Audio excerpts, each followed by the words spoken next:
কেউ কথা রাখেনি। ৩৩ বছর কাটল, কেউ কথা রাখেনি। ছেলেবেলায় এক বষ্টমী তার আগমনী গান হঠাৎ থামিয়ে বলেছিল, শুক্লা দ্বাদশীর দিন অন্তরাটুকু শুনিয়ে যাবে।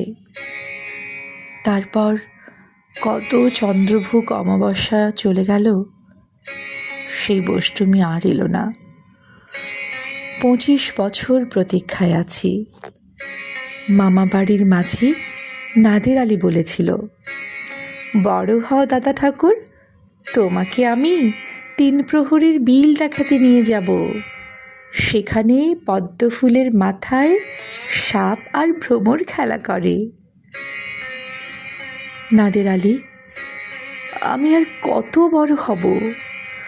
আমার মাথা এ ঘরের ছাদ ফুঁড়ে আকাশ স্পর্শ করলে তারপর তুমি আমায় ৩ প্রহরীর বিল দেখাবে?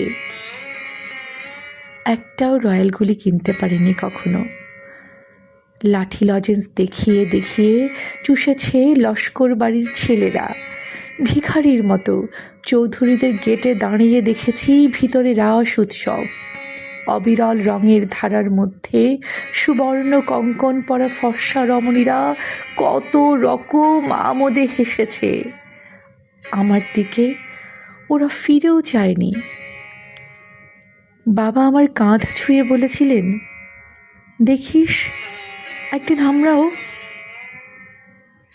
বাবা এখন অন্ধ, আমাদের দেখা হয়নি কিছুই। সেই রয়্যাল গুলি, সেই লাঠি লজেন্স, নেই রাস উৎসব, আমায় কেউ ফিরিয়ে দেবে না।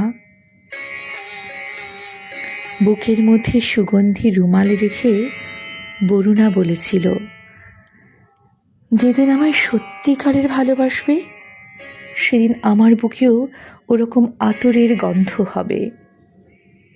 ভালোবাসার জন্য আমি হাতের মুঠোয় প্রাণ নিয়েছি, দুরন্ত ষাঁড়ের চোখে বেঁধেছি লাল কাপড়, বিশ্ব সংসার তন্ন তন্ন করে খুঁজে এনেছি ১০৮টা নীল পদ্ম। তবু কথা রাখেনি বরুণা। এখন তার বুকে শুধুই মাংসের গন্ধ। এখন সে যে কোনো নারী। কেউ কথা রাখেনি। ৩৩ বছর কাটল, কেউ কথা রাখেনি।